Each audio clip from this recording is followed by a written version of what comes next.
pour moi, c'était évidemment une évidence d'être là ce soir pour dire combien est-ce que l'hémicycle avait eu un parcours assez édifiant. Bravo à l'hémicycle et longue vie à l'hémicycle surtout. Ce que j'aime dans la politique, c'est servir tout simplement, servir mes concitoyens. Vous savez, quand le matin je me lève, je sais pourquoi je me lève, je sais que je vais prendre un certain nombre de décisions qui peuvent changer le cours d'une vie. Je connaissais la vieille version de l'hémicycle. Et un jour, chez une amie, j'ai vu ce nouveau magazine qui portait le même nom. Et j'ai appris que c'était une nouvelle version, je l'ai feuilleté. Ça raconte la politique, ça raconte le Parlement. Il y a de très belles interviews des personnalités politiques. Il y a des choses que je découvre, que j'apprends. Et ça, c'est important. Vous savez, l'intérêt général, ce n'est pas la somme des intérêts particuliers, c'est notre dénominateur commun. Donc la force de la politique, c'est de faire sortir ce dénominateur commun, de s'y tenir et d'essayer d'y apporter des réponses. La vraie politique, en fait, c'est sur des idées qui peuvent être divergentes, différentes, et qu'on peut discuter avec des positions clairement affirmées qui permettent de se distinguer. Moi, je lis Hémicycle parce que je pense que ça va justement parler de la politique, mais en tirant vers le haut, vers une certaine rigueur.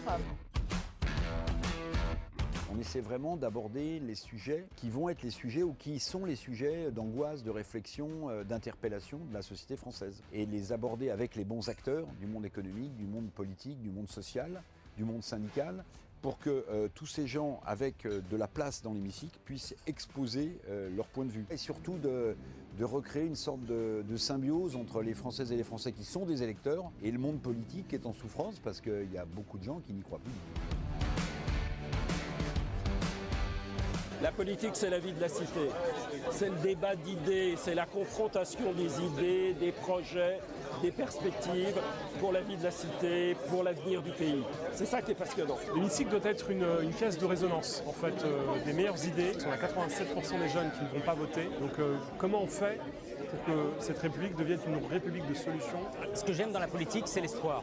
C'est que même dans un contexte où on dit que la France est un pays morose, inquiet, en colère, interrogatif, critique, il y a toujours une passion politique qui traverse notre pays. C'est une belle revue. Je souhaite qu'elle puisse jouer son rôle de forum en quelque sorte, mais de forum de la pensée et des idées.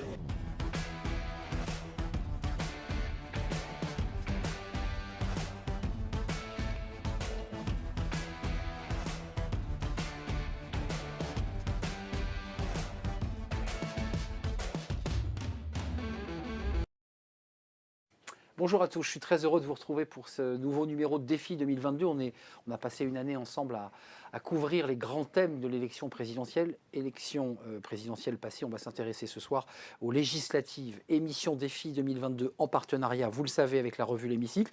J'ai le numéro tout chaud de L'Hémicycle, la revue qui aime la politique. 100 jours pour réformer la France. Alors on n'en est pas tout à fait là encore, vous allez le voir dans quelques instants. Ça, c'est le numéro qui est sorti. On va parler de ces élections. 577 députés à élire les 12 et 19 juin prochains. Scrutin à 2 tours, avec beaucoup de questions ce soir. Est-ce que le président de la République aura une majorité absolue pour gouverner? C'est la question, évidemment, avec évidemment le groupe Horizon, le MoDem. On va revenir évidemment sur ces rapports de force politiques, la NUPES d'un côté, de l'autre, eh bien des LR en grande difficulté. On va faire le point ce soir, avec déjà des premiers indices. Alors ce ne sont pas des indices, mais avec les Français de l'étranger et quelques chocs. L'élimination au premier tour de Manuel Valls, on en parlera peut-être. Et puis une NUPES qui est bien placée, en tout cas au second tour, qui est bien placée pour le second tour, parce qu'elle arrive en seconde position quasiment dans 10 circonscriptions. On va en parler avec mes invités, parce qu'il y a beaucoup de questions, beaucoup d'interrogations parmi le public. Et les Français, il faut le dire, cette élection législative a peu intéressé. Les médias en ont peu parlé. Et on en parle avec Laure Salvin. Bonjour Laure. Merci d'être avec nous, directrice France Kantar Public. Je l'ai dit dans le bon sens ou pas? C'est parfait. C'est parfait. Ouais, c'était presque parfait. Avec ce sondage exclusif, on va le commenter avec vous dans quelques instants. Et puis je sais que vous avez un sujet qui vous tient très à cœur, ce sont les marques, le sujet des marques. On a vu le changement de marque des partis, puis aussi le rapport des Français aux marques. Avec nous ce soir, et je suis très heureux de l'accueillir, Laurent Fary. Bonjour Laurent. Bonjour. Directeur associé de l'agence EPOCA, fin connaisseur de notre vie politique. Et puis Éric Revel qui est avec nous. Alors on aurait évidemment beaucoup aimé l'accueillir avec nous en présentiel, comme on dit. Vous êtes avec nous, Éric. Vous êtes le directeur de la publication de l'Hémicycle et éditorialiste politique, évidemment. évidemment, vous tweetez beaucoup avec un livre, il y a quelques mois, sorti sur l'élection présidentielle. Et puis avec nous, Axel Salmon. Je suis ravi de vous accueillir, Axel, directeur associé. Vous, spécialiste des marques. Absolument. Alors, des marques, évidemment, du rapport des Français aux marques, et puis des marques politiques, parce que pour vous, il est important et symptomatique ces changements de nom. Absolument. Je suis intimement convaincu que les électeurs sont un peu déboussolés. On dit NUPES, on dit NUP. Bref, on s'y perd, on dit ensemble, on dit horizon, tout le monde est un peu perdu. D'abord, Laure, c'est important quand même de revenir à la base. On est à 4 jours d'un scrutin. L'état d'esprit des Français, c'est quoi? Dans quel état d'esprit sont-ils? Inflation, guerre en Ukraine, situation un peu anxiogène. Et puis depuis ce matin, on nous dit que le Covid repart. Voilà, c'est ça. Il y a aussi ce paradigme, le Covid et cette crise du Covid.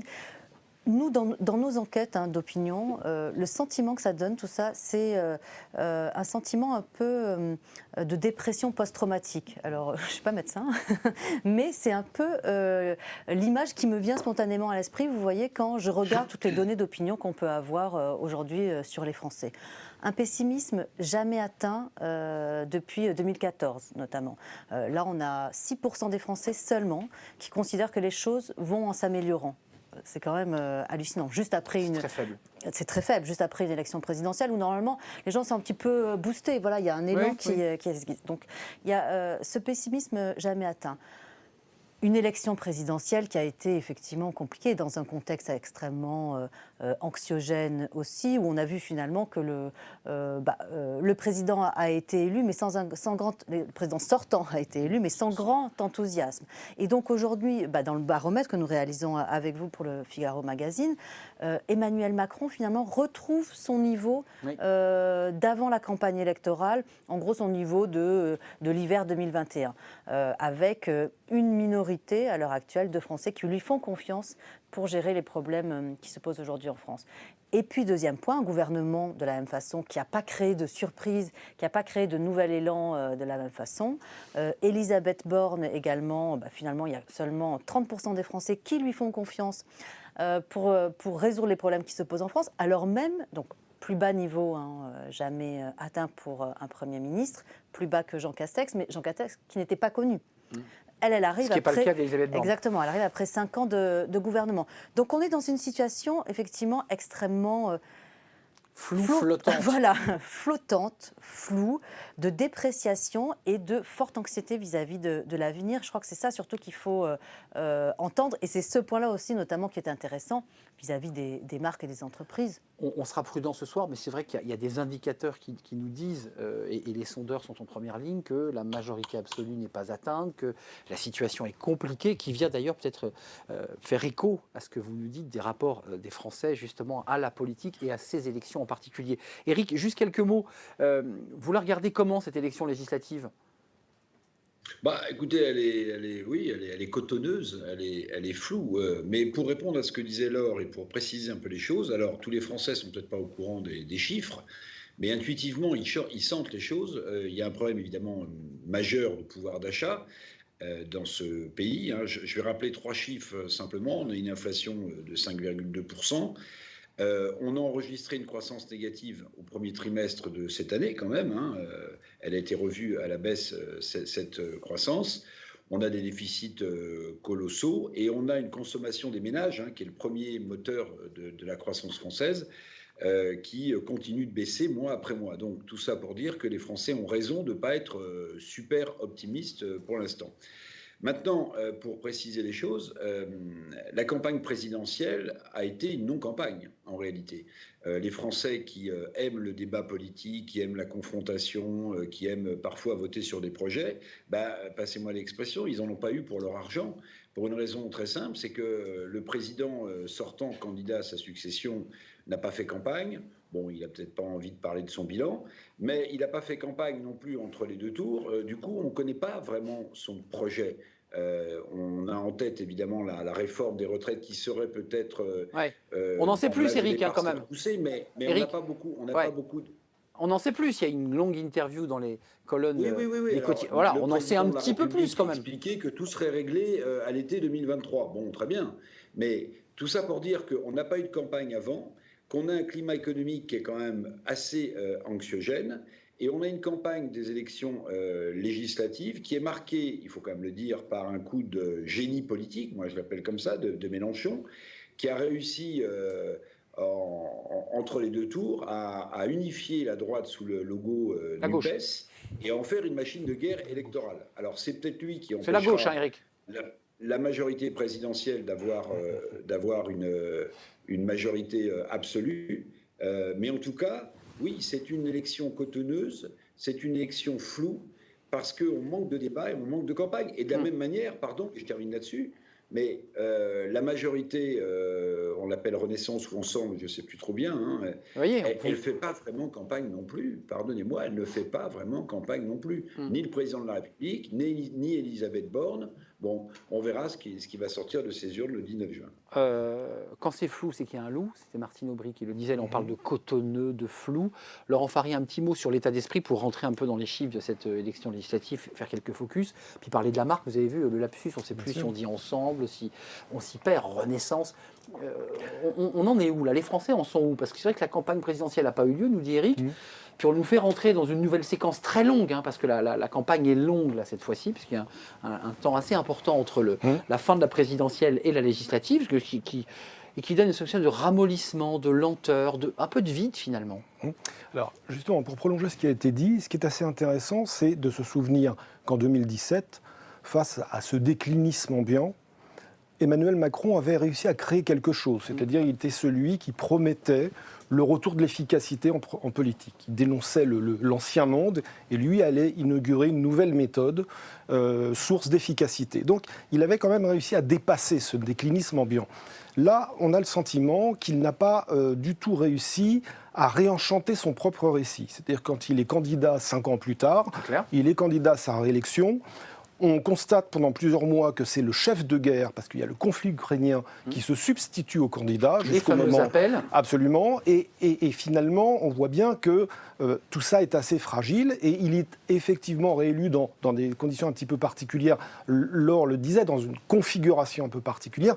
Il n'a pas réenchanté son récit. Et finalement, on ne sait pas aujourd'hui précisément ce qu'est la feuille de route, d'où ce flou. Maintenant, quand vous évoquiez il y a un instant la temporalité entre présidentielle et législative. Il faut se souvenir de cette rumeur insistante qui a circulé à un moment donné, selon laquelle le président Macron, s'il était réélu, allait probablement dissoudre pour réduire précisément cette séquence et essayer de capitaliser sur la dynamique née de sa réélection. Bon, il ne l'a pas fait parce que politiquement, il n'y en a probablement pas les moyens en vérité, mais on assiste finalement à une non-campagne qui fait totalement écho à cet objectif-là. On a le sentiment que le débat public est un peu chloroformé. Est-ce que c'est un choix stratégique et délibéré de sa part? C'est possible. C'est un petit peu dangereux au regard de ce que vous disiez vous-même il y a un instant, c'est-à-dire qu'il n'est pas certain, à ce rythme, que le président puisse disposer d'une majorité absolue à l'Assemblée, et ce d'autant moins qu'il y a une dynamique quand même côté NUPES, je ne sais pas si on dit NUPES, mais là aussi on en parlera. On va essayer de se mettre d'accord sur le... Vous dites NUPES, vous Je dis NUPS même parfois, mais je pense que c'est pas bien. Alors c'est presque un médicament qu'on met du NUPS, et vous dites quoi, vous, Laure? Les deux. Les deux. NUP et NUPES. NUPES.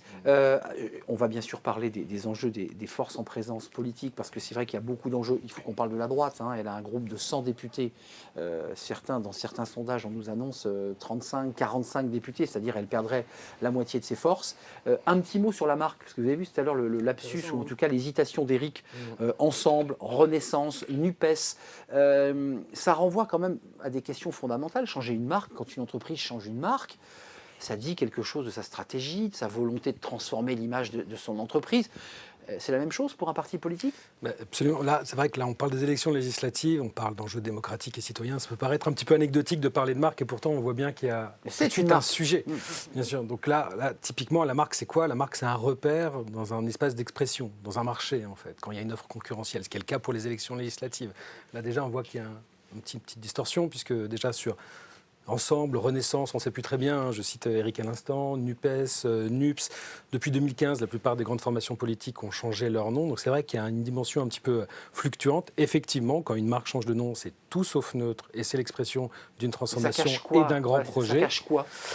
Ça cache une reprogrammation quelque part du logiciel politique français et une grande transformation avec des logiciels qui deviennent quelque part de moins en moins partisans. Ça ne vous aura pas échappé que les grands marqueurs partisans qu'on trouvait dans les noms historiquement, la République, la dimension nationale, le RPR, le Parti RPR, socialiste, voilà, la gauche, la droite. Aujourd'hui, hein, vous en avez cité un certain nombre, Renaissance, Reconquête, Ensemble, Agir, Horizon, En Marche, En Commun, on n'est pas du tout sur les mêmes dynamiques. Quelque part, on est sous le mouvement, sur l'action, mais alors par contre, on ne décrit pas la direction. C'est vrai, d'où le flou et le rapport cotonneux. Qu'est-ce que vous en dites, c'est le alors vrai. Ça cache du vide ou ça cache un changement de stratégie, tout ça? En tout cas, moi, je trouve que ça cache un manque de sens, finalement, de l'action politique. C'est-à-dire, effectivement, on donne des verbes, on a l'impression qu'en donnant des verbes, et en donnant des verbes notamment d'action, on satisfait les citoyens et l'opinion qui cherche, effectivement, à ce que les choses avancent, certes, mais qu'elles avancent avec du sens. Et c'est aussi le problème de cette élection, de ces élections législatives, je dirais, le sens qu'on leur donne. Je pense aujourd'hui que les Français, ils sont bien embêtés de savoir quels sont vraiment les enjeux, au-delà des enjeux politiques, hein, où effectivement on les repère bien et la presse les décortique bien depuis plusieurs semaines. Mais quel est le sens pour eux? Où va la France, quoi, en fait, d'une manière plus Où va la presque France? plus macro. À quoi va servir leur vote aussi? Si je vote, déjà si je vote, à quoi ça sert? Qu'est-ce que ça fait? Est-ce que c'est pas juste une façon d'entériner... Au moment où le président annonce un conseil national de refondation, de rénovation, où certains se disent déjà, alors, attendez, si les Français décident et prennent des mesures, pourquoi avoir une assemblée de 577 députés? Oui, ou alors à l'inverse, si c'est finalement juste pour entériner les résultats de la présidentielle, écoutez, j'ai autre chose à faire que de me déplacer. J'entends qu'il y aurait une abstention. Enfin, la façon dont vous vous exprimez me donne le sentiment que le peu d'intérêt des Français, le rapport médiatique à cette élection donne le sentiment que l'abstention va être très élevée. Est-ce que vous le confirmez ce soir? En tout cas, vous le pressentez. C'est ce qu'on pressent, c'est aussi ce qu'on imagine s'il ne se passe rien. Il reste encore 4 jours, hein, c'est toujours... voilà. Mais c'est la véritable interrogation. Et puis, un dernier point sur ces marques et sur ce que ça dit aussi. Imaginez quelqu'un, finalement, dans son bureau de vote en Lozère, qui va avoir... qui va avoir énormément de bulletins avec des noms qu'il ne connaît absolument pas. Il faut le guide pratique avec. Non, mais c'est ça. Ça ne va pas être évident de s'y retrouver. Et là, nous, ce qu'on voit aussi dans l'opinion, c'est une vraie... comment dire je ne vais pas utiliser le mot fracture parce que j'aime pas ce mot, mais une vraie séparation entre d'un côté les Français qui suivent la politique et qui s'intéressent à l'actualité politique. Et ceux qui ont décroché. Et les autres. Aujourd'hui, vraiment, la structuration de l'opinion, elle se fait là-dessus. C'est-à-dire tous ceux qui, finalement, suivent la politique, etc., continuent à être confiants dans les institutions, à avoir engagés, confiance, en quelque sorte. etc., continuent à vouloir voter. Tous ceux qui ne suivent plus l'actualité politique ont plutôt des comportements différents.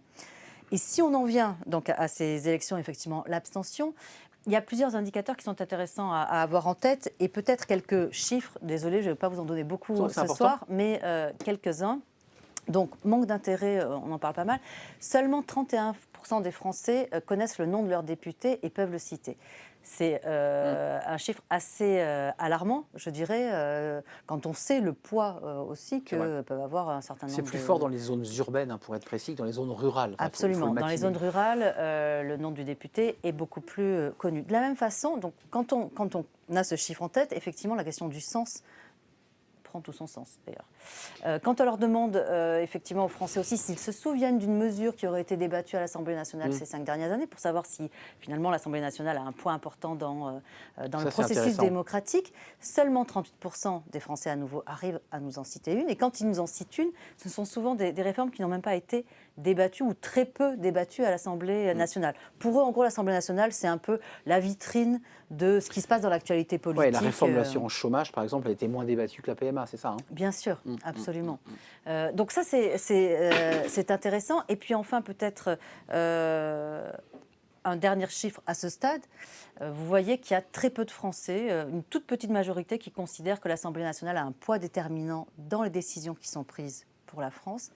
Et alors ce chiffre est très intéressant quand on regarde les sympathisants et ceux qui ont voté pour Jean-Luc Mélenchon au premier tour de la présidentielle. Ils sont seulement 58% à considérer que l'Assemblée nationale a un poids déterminant dans les décisions.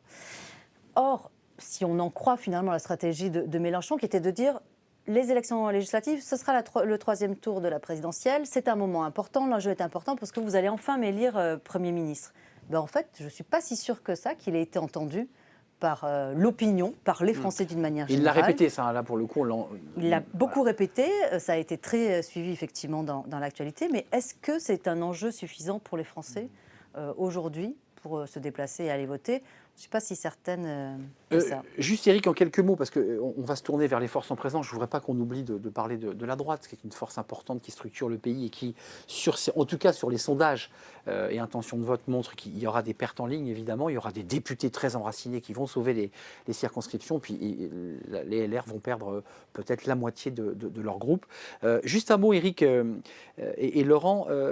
Est-ce que vous imputez au président de la République sa stratégie, finalement, d'avoir, on l'a beaucoup entendu pendant ces 5 années, d'avoir un peu contourné le Parlement, de s'y être peu intéressé, et finalement tout ça serait la conséquence d'une stratégie finalement enclenchée consciemment ou inconsciemment par Emmanuel Macron. Oui, il a anesthésié un peu la démocratie dans ce pays, hein, passez-moi l'expression. Le Conseil national de la refondation, là, dont vous parlez, évidemment, personne n'a oublié que c'était les mêmes initiales que le Conseil national de la résistance. Hein, oui. Il avait été créé, ce Conseil national de la résistance, par De Gaulle, et il avait confié les rênes de ce CNR à Jean Moulin. Hein. Bon, donc maintenant, on peut l'appeler Emmanuel De Gaulle et Elisabeth Moulin, hein, si j'ose dire.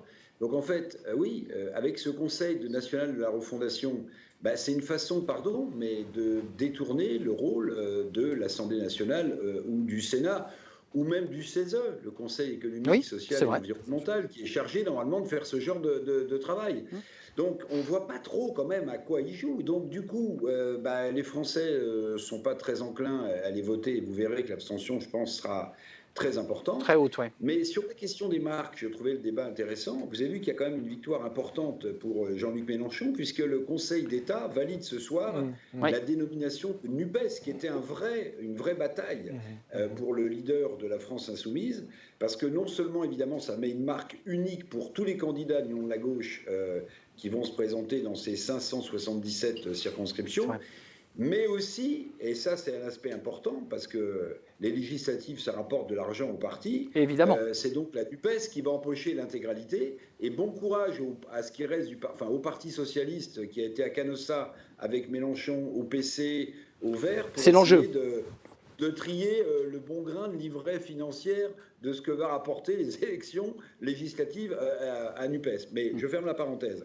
Sur les législatives, moi j'ai le sentiment que cette majorité absolue ne l'aura pas, qu'il aura une majorité relative, qu'il y a un risque, et Laurent Fary en dira plus que moi, qu'on se retrouve peut-être sur des majorités de lois ou sur des majorités de projets qui peuvent se défaire et se faire, parce que dans l'ensemble présidentiel, vous avez aussi des nuances politiques assez marquées. Donc vous pouvez très bien avoir sur certaines lois des majorités qui vont basculer à l'Assemblée nationale si le président de la République n'a pas une majorité absolue. Et donc on se retrouverait dans une sorte de situation à la 4e République. Mais oui, c'est la 4e. Alors, il y a évidemment l'argument du 49-3, et ça, évidemment, c'est incontournable, même si, attention... Plus Michel Rocard l'avait beaucoup utilisé. Exactement, mais on peut se retrouver dans cette situation confuse qui vont ralentir, évidemment, les projets de réforme, où l'opposition va avoir une voix extrêmement importante à l'Assemblée nationale, opposition apparemment de la NUPES. Mais je voudrais dire une chose quand même, c'est que la dernière déclaration de Jean-Luc Mélenchon sur la police qui tue, qui suscite débat, peut avoir des implications peut-être fortes. C'est peut-être le dérapage de trop, parce qu'une partie des gens qui vivent dans les cités, qui sont victimes des trafics, des voyous, ils veulent de l'ordre, ils veulent de la police. Et là, peut-être que Mélenchon a été un peu trop loin en faisant de l'électoralisme, et que ça peut lui coûter, c'est possible. On verra, quelques sièges, ou en tout cas casser sa dynamique. Alors pourquoi pas, on verra aussi, pour le Rassemblement national qui pourrait tirer les marrons du feu de ce faux pas, à mon sens. Qui aujourd'hui n'a pas de, rappelons-le Eric, hein, le RN, enfin, ex-FN n'a pas de groupe à l'Assemblée, là qui pourrait avoir entre 15 et 20, puisque c'est des fourchettes évidemment pour l'instant, mais sans rentrer dans ces détails, votre état d'esprit, parce qu'on va parler des forces en présence, parce qu'il y a quand même des partis qui sont en danger, je pense à la droite qui est en difficulté, mais il y a quand même un risque quand même d'un côté très ingouvernable. Le gouvernail va être dur à tenir quand même pour le président là. Deux choses, je reviens sur ce fameux Conseil national de la refondation. Ce qui n'est pas crédible, je dirais, en tout cas qui surprend dans cette annonce, c'est que pendant un quinquennat, on a vu Emmanuel Macron tout centraliser à l'Élysée. Et là, d'un seul coup, c'est pas qu'il va se servir des corps intermédiaires existants, c'est qu'il va en créer un lui-même. Donc c'est vrai que c'est un petit peu difficile à comprendre, même si effectivement, il faut voir quel est le mode d'emploi, il faut voir concrètement quelle forme pourrait prendre cette nouvelle instance à ce stade. Laurent, on avait parlé de découper les circonscriptions, les agrandir et d'avoir un nombre plus faible de députés et de sénateurs. Enfin, on est toujours aujourd'hui à 560 bien sûr. députés. Enfin, alors, ça, c'est l'aspect institutionnel. Ensuite, pour ce qui concerne effectivement l'autre aspect que vous évoquez, c'est-à-dire la perception qu'ont les Français de l'Assemblée nationale et du rôle finalement moyennement valorisé du député, je pense qu'il y a un autre aspect là qui ne concerne pas forcément directement Emmanuel Macron, c'est le quinquennat. Alors, je le dis d'autant plus que moi, à l'époque, le quinquennat, ça me semblait formidable. C'était à l'époque sous l'autorité d'un président de la République qui s'appelait Jacques Chirac et un Premier ministre, Lionel Jospin. On n'aimait plus trop la cohabitation. On en avait assez de la cohabitation et on se disait, c'est formidable, le quinquennat, ça va permettre... On inverse, voilà.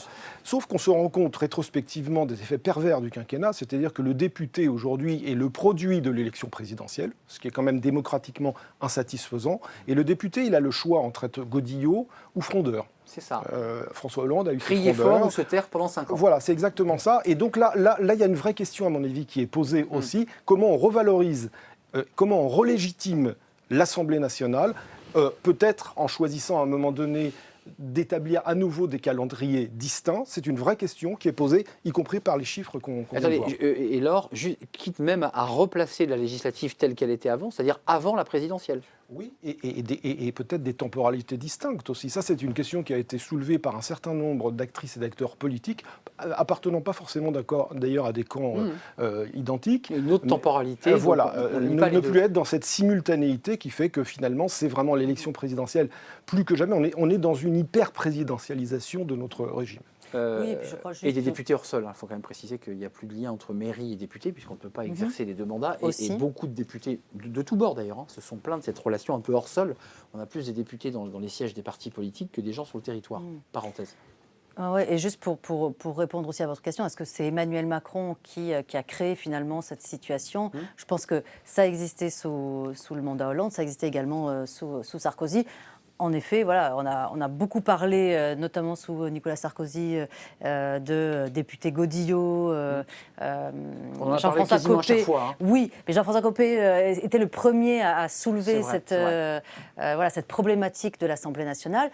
Et vous voyez ce flottement dont on parlait tout à l'heure, il se retrouve à nouveau là. 41% des Français considèrent que les élections législatives sont la suite de la présidentielle qui vient d'avoir lieu. C'est ça, et 41% que ce sont une toute autre élection avec d'autres enjeux. Donc vous voyez, c'est kiff-kiff, quoi. C'est-à-dire... c'est Paul Delors, mais depuis 1993, le niveau de l'abstention législative n'a eu de cesse de croître, sans arrêt. Et là, Éric l'évoquait, je pense aussi qu'on va avoir une très très forte abstention. Alors je ne sais pas à qui ça va profiter.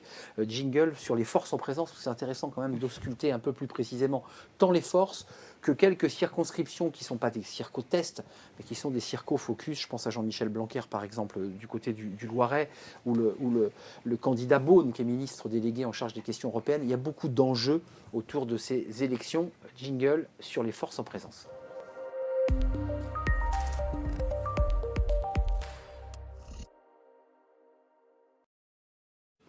Alors, Laure, il y a une question qu'on se pose, mais qui est finalement qui prolonge les propos qu'on vient de tenir, c'est qui a le plus à perdre là, dans cette élection ? Parce que j'ai le sentiment que les NUPES, avec les stratégies financières, on ne sait pas comment tout ça va se réorganiser, vont plutôt tirer leur marron du feu, parmi lesquels les socialistes, l'Europe Écologie Les Verts, le RN, j'ai le sentiment que ce sont les LR dans cette élection qui ont le plus à perdre.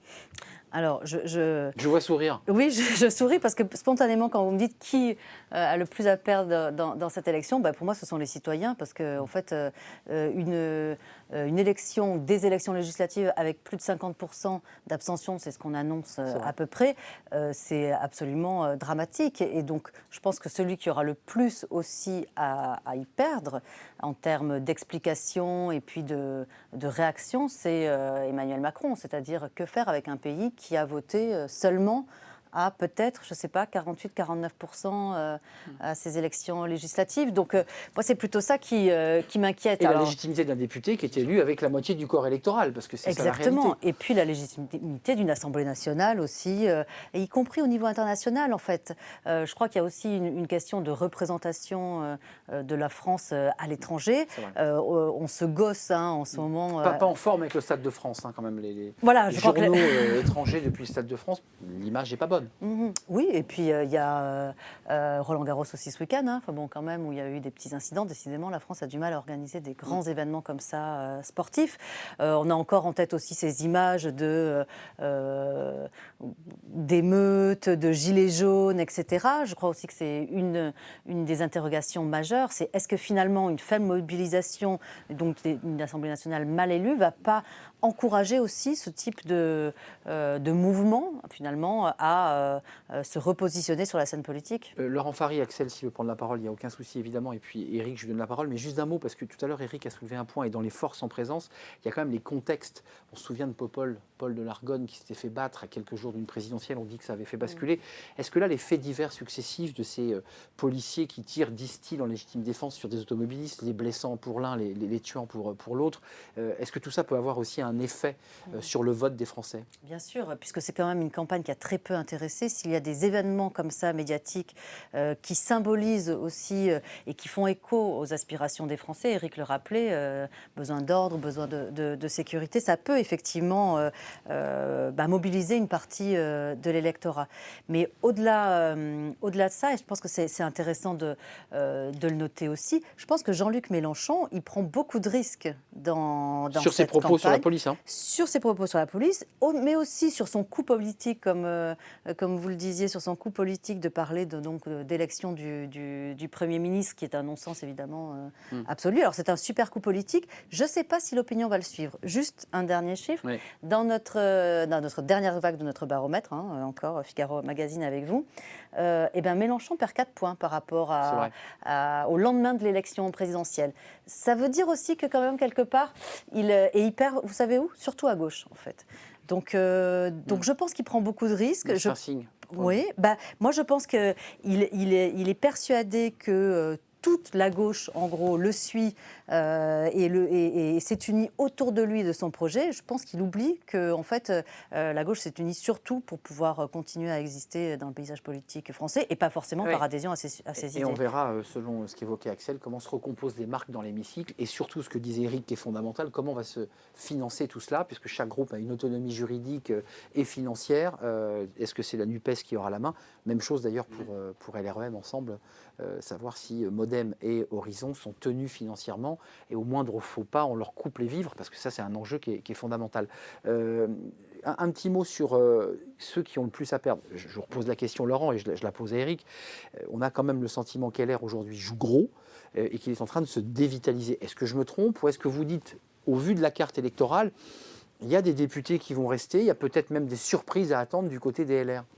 Il est probable que l'ancrage territorial d'LR lui permettra de réaliser une performance meilleure, ce n'est pas forcément un exploit non plus, de la candidate qui représentait cette famille politique, moins de 5, 4,78 de mémoire. Donc effectivement, ça, on peut se dire que l'ancrage territorial, c'est tout le paradoxe d'ailleurs, c'est qu'on a des partis comme le Parti socialiste ou LR qui conservent un ancrage territorial fort. Et d'ailleurs, ce qui est très intelligent, Éric parlait de coup de génie de Mélenchon. Je ne sais pas si c'est un coup de génie, mais en tout cas, c'est vrai que cette alliance lui permet notamment d'obtenir ce qu'il n'avait pas jusqu'à présent, c'est-à-dire un réseau, un ancrage. Oui, bon. Donc ça, c'est plutôt bien joué. Et pour répondre à votre question, qui a le plus à perdre, évidemment, la droite, mais je dirais que c'est presque un processus historique On est en train d'assister à ce qu'on avait assisté en 2017 à gauche, on l'observe à La droite. recomposition dont on Voilà, parle depuis 10 exactement, ans. exactement. Et le processus se poursuit.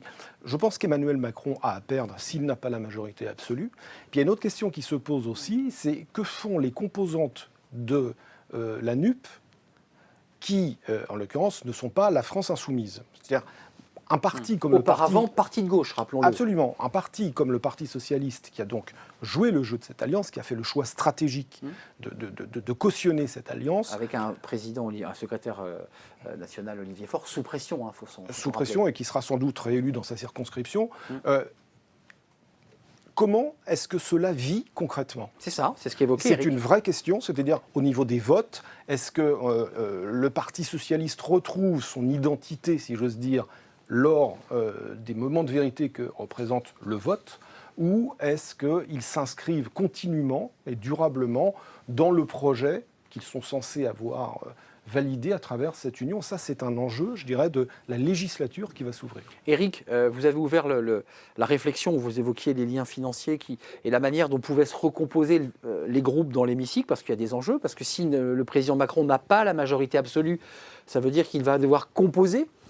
Avec qui les choses ne sont pas si claires que cela, très concrètement, concernant Europe Écologie Les Verts, dont on dit qu'il pourrait avoir un groupe, les socialistes, mais aussi les LFI. Chacun reprend sa marque. C'est quoi ? Il y a eu un showroom pendant une quinzaine de jours, pendant un mois, et puis après, tout le monde repart dans ses magasins pour fabriquer ses propres produits. C'est un peu ça, si on veut le comparer aux entreprises. Oui, moi je vais vous surprendre, mais je pense que ceux qui ont le plus à perdre, c'est l'union de la gauche, en fait, qui a le plus à perdre. Je vais vous dire pourquoi. D'abord parce que depuis quelques semaines, tout le monde nous annonce, sinon un raz-de-marée des députés NUPES, en tout cas un nombre important de députés à l'Assemblée nationale. Si ce n'est pas le cas, déjà, ce sera une déception. Mais ensuite, le plus dur commencera, qui est 155 ou 200 députés NUPES. Pourquoi ? Parce que entre des socialistes de gouvernement, des écologistes d'extrême gauche et des communistes républicains, je souhaite bon courage au président du groupe la NUPES pour tenir son groupe sur des votes à l'Assemblée nationale.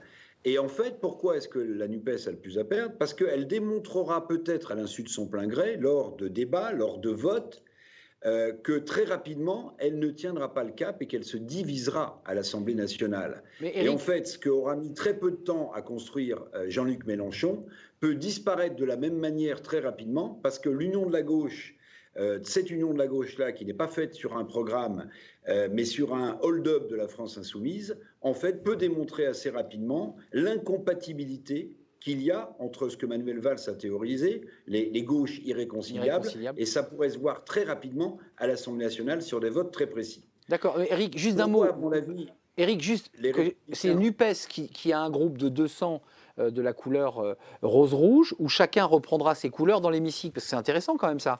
Est-ce que les socialistes, est-ce que Olivier Faure et quelques autres ? Je pense que Mélenchon a imaginé qu'il avait fait le hold-up politique du siècle, mais que derrière les appareils politiques d'Europe Écologie Les Verts, du Parti communiste qui a quand même commencé à bouger sur certaines déclarations de Jean-Luc Mélenchon, ou même du Parti socialiste, tout le monde va l'attendre au coin du bois lors de vote à l'Assemblée nationale. Donc en réalité, cette union, elle me semble être que de façade, parce qu'il y a tellement de différences entre des socialistes de gouvernement, des communistes républicains et un certain nombre de députés ou de leaders de la France insoumise, que ça paraît absolument injouable. Et pourquoi les républicains n'ont pas grand-chose à perdre, à part évidemment un nombre de députés... la moitié de leur circo.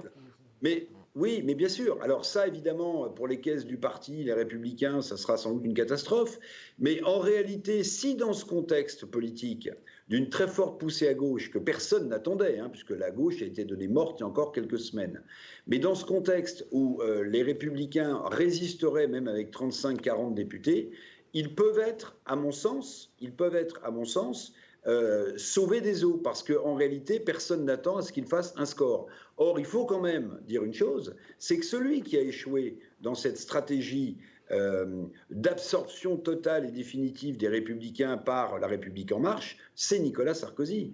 Nicolas Sarkozy avait promis, sans doute, en négociant son soutien, notamment d'apporter un maximum de députés Les Républicains à Emmanuel Macron et à la majorité présidentielle. Visiblement, il a échoué. La seule prise, entre guillemets, c'est M. Abad, et on a vu que c'était une prise un peu glissante, disons. Oui, ça démarre mal. Les Républicains peuvent être dans un moment en réalité de recomposition, même s'ils perdent la moitié de leurs députés.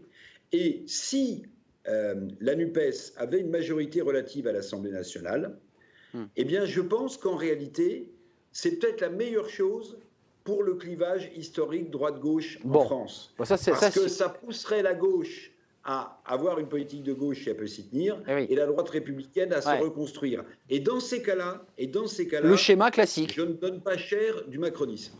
Le schéma classique, c'est-à-dire que chacun se retrouve bipolarisé entre une gauche et une droite. Ça, c'est intéressant ce que dit Éric. Vous avez des infos, parce que j'aurais avancé un tout petit peu. Si la NUPES a 200 députés, enfin c'est ce qui est évoqué, on ne sait pas, peut-être 180, 200, 190. Chacun rentre chez soi. Et je vous pose la question, parce que Laurent Fary, moi j'entends Éric qui nous dit tout ça, c'est ingouvernable, c'est trop gros, personne ne sera d'accord. Chacun garde son groupe, chacun garde ses bureaux, et voilà. Enfin, c'était une entente opportuniste. Ce qui est prévu au départ. On est d'accord. La NUPES n'efface pas l'identité des différentes composantes partisanes, et il y aura des groupes, donc il y aura probablement un groupe écolo, il y aura probablement un groupe socialiste, effectivement. Après, est-ce qu'il y aura la création d'un intergroupe au début de la législature pour travailler ensemble et essayer de maintenir une espèce de discipline collective, c'est probable. Avant de s'engueuler vraiment, quoi. Mais effectivement, la question quand même se posera sur un certain nombre de sujets structurants. Et effectivement, ce que dit Éric est juste, mais si on tire ce fil, la question se pose de savoir, parce que quand Éric parle du devenir de LREM, la question se pose aussi de savoir, ça c'est quand même inédit, que devient LREM sans Emmanuel Macron? On sait qu'Emmanuel Macron ne sera pas candidat. Peut-il survivre par définition à sa réélection à la fin de ce quinquennat? La marque peut-elle survivre à son fondateur? C'est quand même une vraie question. C'est quand même une vraie question. C'est une question importante. Quelques focus quand même, parce que c'est intéressant de mettre des visages. Là, on est sur des vues très macro-législatives, mais il y a quand même des enjeux forts autour de certains ministres. La première, Elisabeth Moreno, qui est en pas très bonne posture sur la circonscription des Français à l'étranger, Maghreb, qui arrive en deuxième position après la NUPES. J'évoquais l'élimination de Manuel Valls parce qu'il a fait un pas de deux, un pas de tango, pour le dire avec un peu d'humour, et est éliminé au premier tour. Et puis il y a quelques ministres sous tension. Je pense à Clément Beaune à Paris. Amélie de Montchalin. Amélie de Montchalin dans l'Essonne. Et puis je pense aussi au match retour, pour le citer, entre Paul Midi et Cédric Villani. Paul Midi, qui est un des plus proches collaborateurs de Benjamin Griveaux, face à Cédric Villani, qui lui est NUPES. Ils jouent gros, les ministres, là. Il y a quand même des enjeux très forts. Et puis Jean-Michel Blanquer à Montargis, qui visiblement serait, disent certains sondeurs, en duel face à un RN.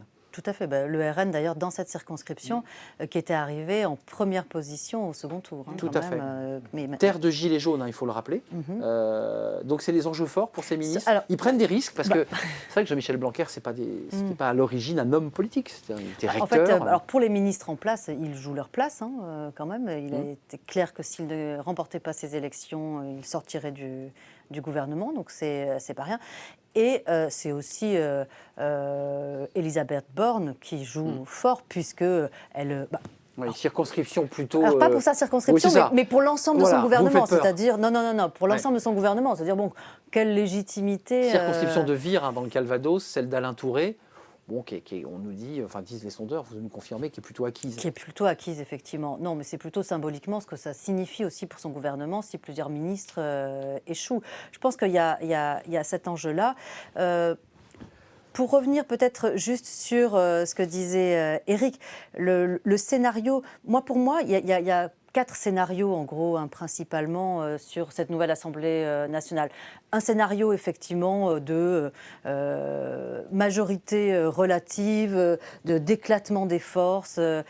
Et ça pourrait avoir lieu si, effectivement, il y a une poussée de la part des sympathisants NUPES, c'est-à-dire que s'ils se mobilisent beaucoup et qu'ils font un score important. Si les LR, justement, aussi, qui sont bien implantés, se mobilisent également, on risque d'avoir, effectivement, plutôt que ce qu'on annonce avec une majorité absolue, ou en tout cas une majorité relative pour La République En Marche et consorts, finalement un éclatement beaucoup plus important qui serait beaucoup plus compliqué en termes de gestion exactement. Et de faire des réformes, on va en parler, des retraites, puisque là c'est déjà annoncé par le président, c'est-à-dire faire la réforme des retraites à 65 ans.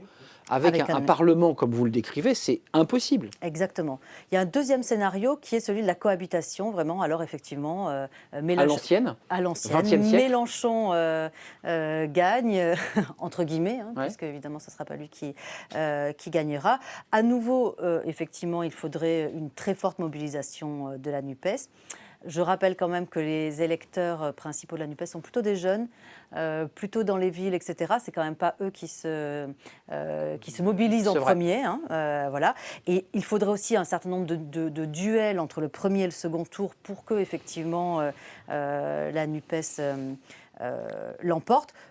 Très honnêtement, si on en croit les chiffres à l'heure actuelle, c'est pas si plausible que ça. Moi, j'ai l'impression qu'on se fait un peu peur, mais je pense que le scénario le plus probable, en fait, il y a 2 scénarios probables. C'est ceux de la stabilité, finalement. Une majorité absolue ? Alors, plus ou moins confortable pour Emmanuel Macron. Majorité absolue, effectivement, à Ensemble ou Renaissance, mais avec un total de sièges qui dépasse les 319. Pourquoi les 319 ? Parce qu'en fait, vous avez la majorité absolue à 289 sièges. Mais dans ces 289, vous avez le Horizon. Les 58 candidats Horizon. Alors, effectivement, voilà. Et donc, on considère qu'il y en aura Horizon, à peu près... c'est Édouard Philippe, parce que c'est vrai qu'on change de marque. Horizon, c'est Édouard Philippe. On va s'y perdre. Est-ce que Emmanuel Macron va avoir les mains libres s'il a sa majorité absolue ? Pour lui, la question, c'est est-ce qu'il l'a avec Horizon ou est-ce qu'il l'a sans Horizon ? S'il l'a sans et le Modem, Horizon, il faut préciser aussi qu'il y a aussi le Modem qui est oui, lié. et le Modem. Mais je crois que l'ennemi, entre guillemets, la personne dangereuse pour Emmanuel Macron, en tout cas pour lui, c'est Édouard Philippe. Donc vous dites quand même que dans l'arithmétique, Éric, je ne sais pas si vous me confirmez, Laurent Fary aussi, mais il y a quand même des enjeux politiques internes, au-delà des grands débats autour des réformes, la manière dont on gouverne. Il y a aussi les coulisses de cette élection, Éric.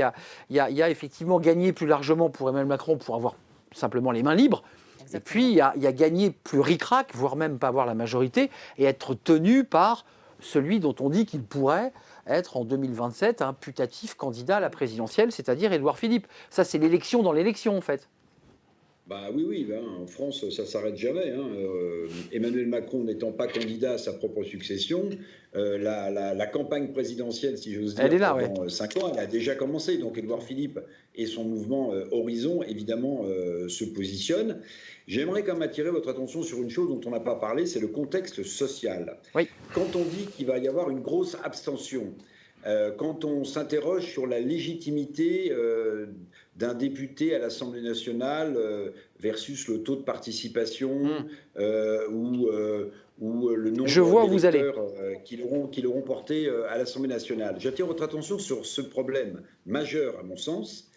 Quand vous avez une crise sociale comme celle qu'on vit aujourd'hui, avec une crise du pouvoir d'achat terriblement forte pour nombre de Français, si vous n'avez pas autre chose comme soupape d'évacuation de la gronde sociale qu'une Assemblée nationale qui ne serait pas légitime, alors n'écartons pas la possibilité d'avoir des manifestations, des mouvements de rue très puissants, puisque s'il y a une abstention forte, ça veut dire que les députés qui seront là et qui n'auront pas grand-chose à dire, je vous rappelle quand même que Emmanuel Macron a fait signer une charte d'engagement aux députés qui ont eu l'investiture du parti présidentiel. Ils sont tenus.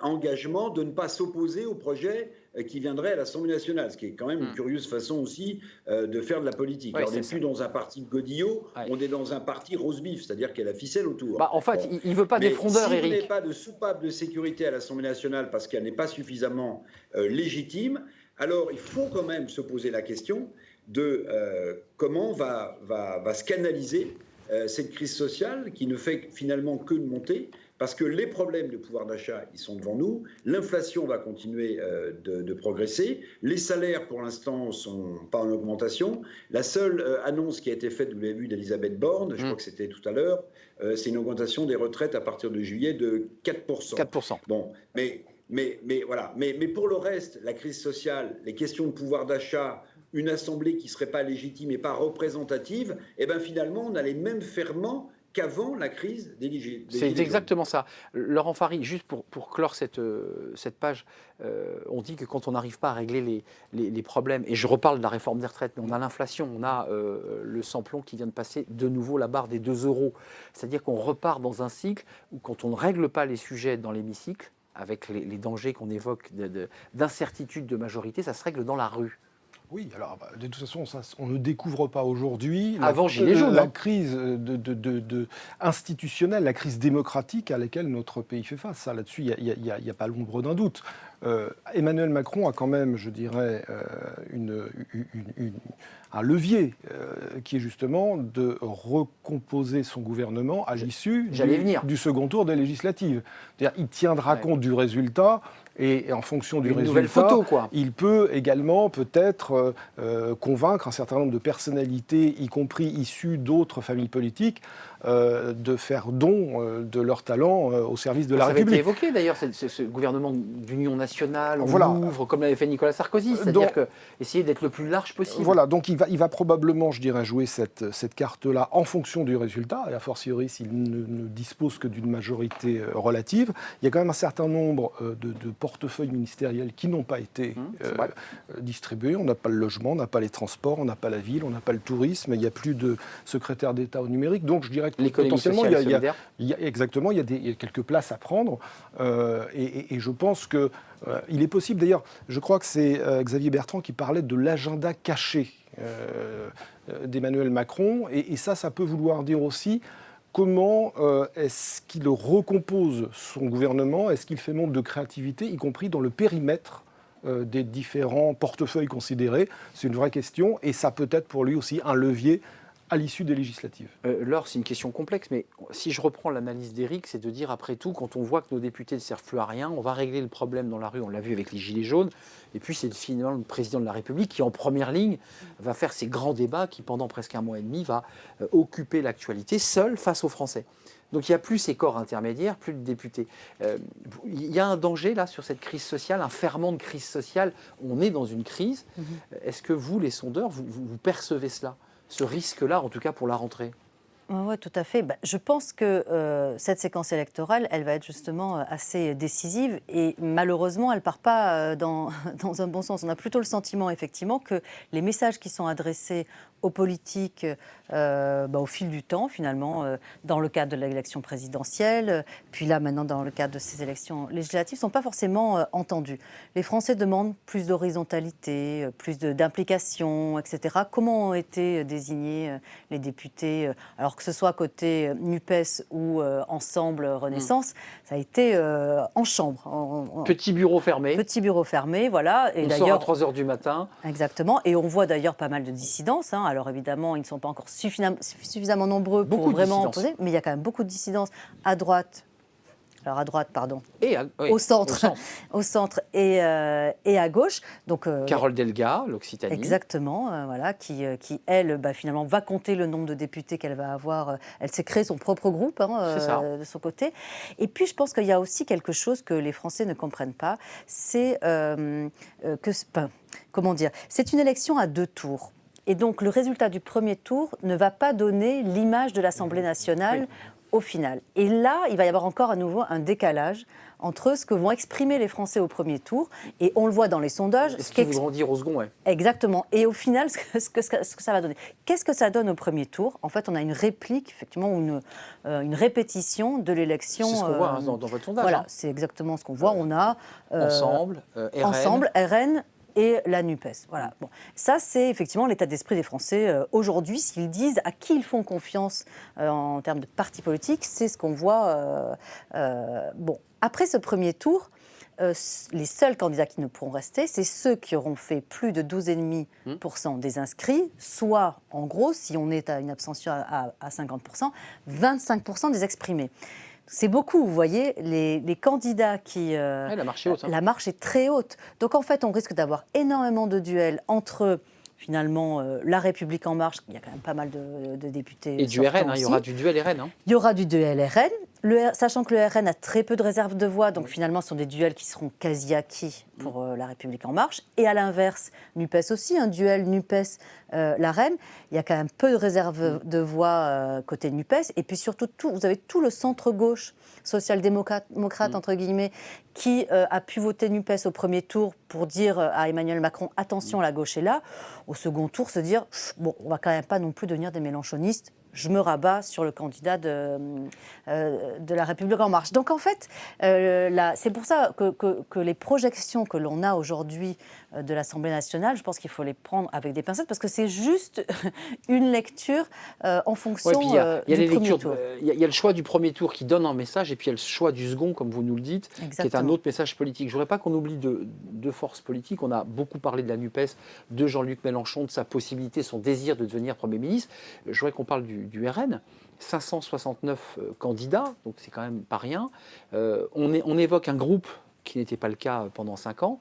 Et puis, je voudrais, Éric, que vous nous disiez un petit mot ou quelques mots sur Éric Zemmour, parce que quand même, cette campagne présidentielle sans grandes idées, sans grand débat, un peu morne-pleine, il y a eu un événement malgré tout, c'est Éric Zemmour qui est entré dans cette campagne comme dans un jeu de quilles et qui a effectivement occupé l'espace médiatique. Et là, sur les législatives, je pense à Guillaume Pelletier qui l'a rejoint, qui est dans le Loir-et-Cher, la Motte Beuvron, Noël-Fuselier, pour être un peu précis, lui devrait avoir sa circo, mais pour le reste, on voit mal. Je ne sais pas si, Laure, on dit quoi, Saint-Tropez, je l'avais vu perdant dans une première étude.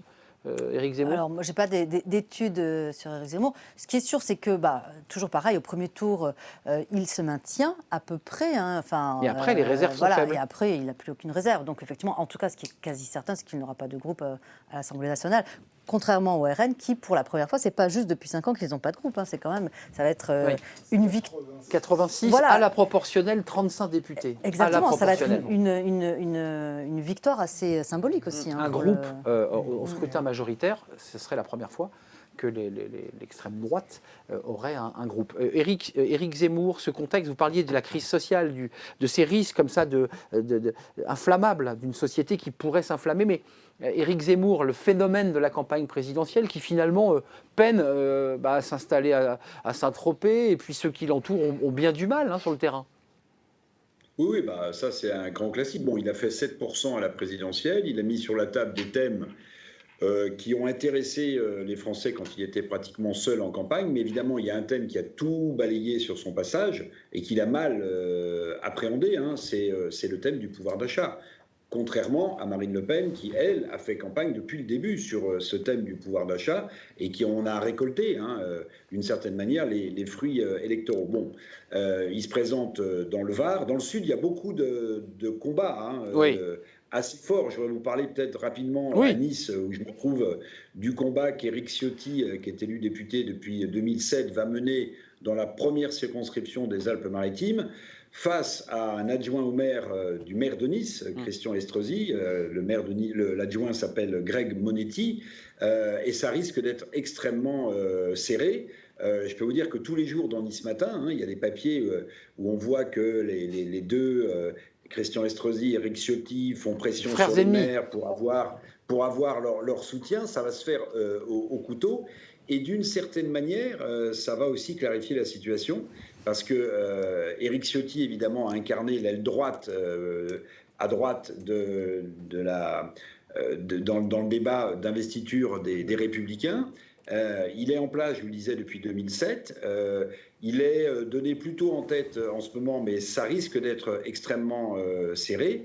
Et évidemment, Christian Estrosi, qui soutient Emmanuel Macron avec d'autres barons politiques du Sud, avec Hubert Falco, le maire de Toulon, avec Renaud Muselier, le président de la région PACA, évidemment, s'il arrivait à mettre par terre Éric Ciotti, ce serait une victoire pour le maire de Nice. Donc, ouais, la campagne de la campagne. Il ne transformera sans doute pas son essai. Mais alors, puisqu'on parlait de coups politiques, je vous entendais tout à l'heure parler des reports de voix, ma chère Laure, mais il y a peut-être un coup politique à faire pour Zemmour, dont les candidats vont sans doute être presque tous éliminés dès le premier tour. Eh ben, c'est d'apporter son soutien à Marine Le Pen et aux candidats de Marine Le Pen. C'est-à-dire là où il a complètement loupé entre les deux tours, ce fameux discours où il dit ça fait 8 fois que les Le Pen se présentent, le père ou la fille, sans jamais être élu. Vous savez très bien qu'en gros, ça ne sert à rien de voter pour eux. Puis à la fin de son discours, il dit mais Marine Le Pen, est-ce que vous voulez bien prendre la main que je vous tends? Bon, tout ça était vraiment pas à la hauteur.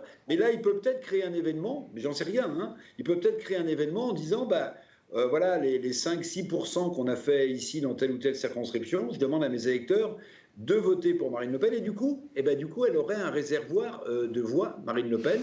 Alors, je ne sais, les candidats... Inédit et risqué quand même. Comme ça peut être un coup politique. Hein. Je ne dis pas que c'est ce qui va se passer du tout, mais j'y réfléchissais en vous entendant sur le problème des réservoirs, qui est toujours un problème de second tour, évidemment. Laurent Fary, pour prolonger ce que dit Éric, puis avant de nous quitter, parce que le temps file vite, je voulais vous poser une question pour que vous la méditiez, c'est est-ce qu'on va pouvoir réformer les retraites telles qu'annoncées par Emmanuel Macron dans le contexte qu'on vient de décrire depuis 1 heure, d'une élection législative plus qu'incertaine et une majorité peu solide? Ça, c'est une question que je vous laisse méditer. Mais pour prolonger ce que nous dit Éric, un RN peut-être plus fort qu'attendu et un Éric Zemmour qui finalement, fort logiquement, par son score, va disparaître malgré les gens qui l'entourent, hein, puisqu'il y a quand même Marion Maréchal, Guillaume Pelletier, qui était un des piliers des LR, qui est là, qui l'entoure. C'est quoi? On tourne la page Zemmour? Éric Zemmour, comme le disait Éric, a créé l'événement à un moment donné. Il y a eu une espèce de poussée médiatique, de poussée sondagière. À un moment donné, je crois que c'était en février, il était à 16,5 dans un sondage juste devant Marine Le Pen qui était à 16, donc il était au second tour. Bon. Et puis, les choses se sont mal passées pour lui. Il fait 7% à l'arrivée. Ça veut dire une chose, ça veut dire qu'il a perdu la primaire de l'extrême droite et de ce duel avec Marine Le Pen. Parce qu'elle a eu l'intelligence, je pense, elle s'était préparée initialement à une campagne de second tour. Et elle a compris qu'avec Éric Zemmour, il fallait qu'elle change sa stratégie, d'où l'exploitation de la thématique du pouvoir d'achat qui était assez pertinente et qui a totalement réussi. Alors après, il y a eu un contexte aussi particulier avec le conflit en Ukraine qui a largement pesé sur le destin d'Éric Zemmour, qui fait 7% à l'arrivée. Je pense que là, je parle sous le contrôle de Laure, mais je doute que les candidats qu'il présente, parce qu'on ne s'implante pas comme ça d'un claquement de doigts. Clairement. Et je pense qu'il ne va pas peser sur cette élection. Après, est-ce qu'il fera ce que dit Éric? C'est tout à fait possible, puisqu'il se veut par ailleurs le chantre de l'union des droites, que Marine Le Pen a d'ailleurs repoussé. Et Marine Le Pen a fait ce qu'il fallait d'ailleurs pour maintenir, je dirais, la faiblesse d'Éric Zemmour à la faveur de ces élections législatives. Donc je pense qu'au bout du compte, le bilan d'Éric Zemmour, si on considère l'intégralité de cette séquence électorale présidentielle puis législative, sera quand même assimilable à un échec. Axel, si vous voulez prendre la parole sur les marques, c'est maintenant. Et peut-être pour clore, parce que j'avais une question à poser à Éric sur la retraite avant de partir, parce que lancer le débat des retraites, de la retraite à 65 ans pendant la législative, ça présente un certain risque. Enfin, il parle à un électorat. Sur cette question des marques, chacun a intérêt à revenir dans sa marque, ou est-ce que vous dites, vous qui les analysez tant sur le plan de la conso que sur le plan des partis, après tout, c'est bien de se projeter, c'est bien de transformer notre pays aussi en changeant et en changeant la marque. Est-ce que j'arrive pas à me situer, moi? Je pense que là, ce que l'on perçoit de tous ces échanges, c'est quand même la grande faiblesse de ces marques politiques. On a vraiment du mal à les appréhender.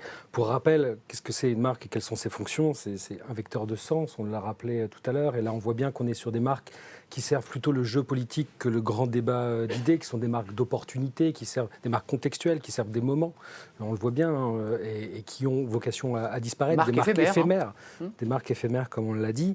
Ce sont des grands vecteurs d'engagement, et là aussi, on voit que ces marques, elles peinent à fédérer leur public, à mobiliser les électeurs, à susciter de l'intérêt. On voit bien, on parlait de crise démocratique, on parlait de désintérêt, de distance vis-à-vis des députés.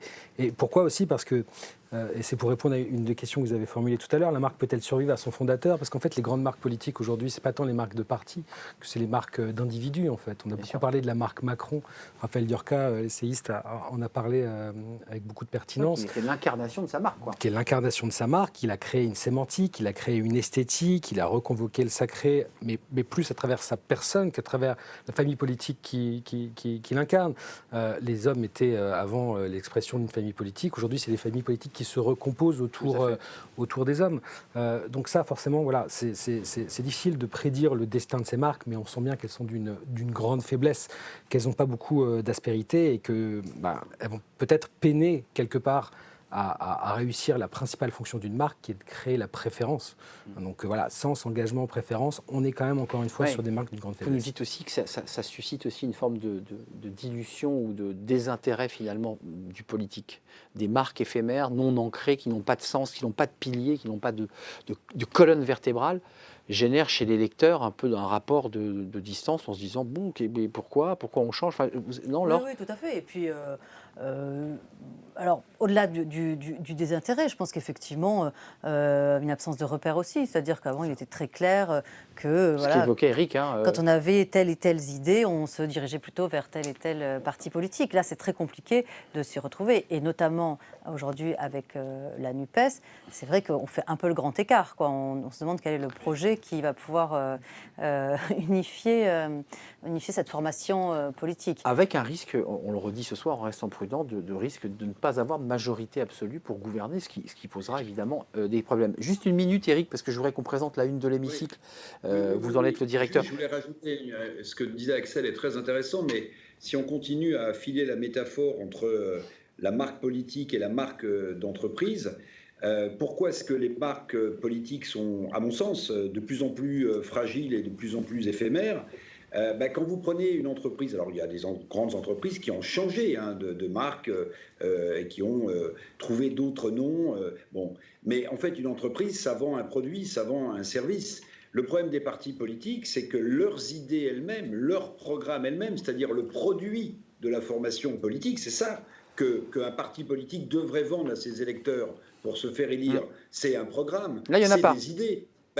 En réalité, il n'y en a pas, ou il n'y en a plus, ou il n'y en a pas en fait d'interchangeable. Parce que la mondialisation a blasté l'ensemble et a asséché l'ensemble des gens qui réfléchissaient, à mon sens, au programme politique de ces formations, parce que ou bien on se laisse bercer et dépasser par la mondialisation, ou bien on fait un projet différent. Mais en tout cas, aujourd'hui, à mon sens, la fragilité des marques politiques, ils doivent cette fragilité, ces formations, au fait qu'elles ne vendent plus de produits consommables, c'est-à-dire d'idées et de programmes politiques.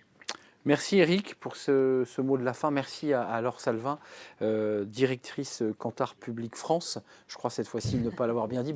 Si, là, c'était parfait. C'était parfait. Ah, oui, je vous ai vu faire un petit signe de tête. Merci à Laurent Faris, c'était un vrai plaisir. Directeur associé chez Epoca, fin connaisseur de la chose politique. Et merci à Axel Salmon, directeur associé, vous spécialiste des marques. On a une analyse effectivement passionnante et à creuser d'ailleurs ce rapport aux marques, savoir combien de temps ces mouvements, pour ne pas dire ces partis, vont continuer à vivre, à quel moment ils vont rechanger de nom. L'étude Kantar sur ces législatives en partenariat avec Epoca, évidemment, à découvrir sur le site Epoca et sur le site Kantar. Et puis l'hémicycle, j'aimerais qu'on revoie l'hémicycle parce qu'il est tout chaud.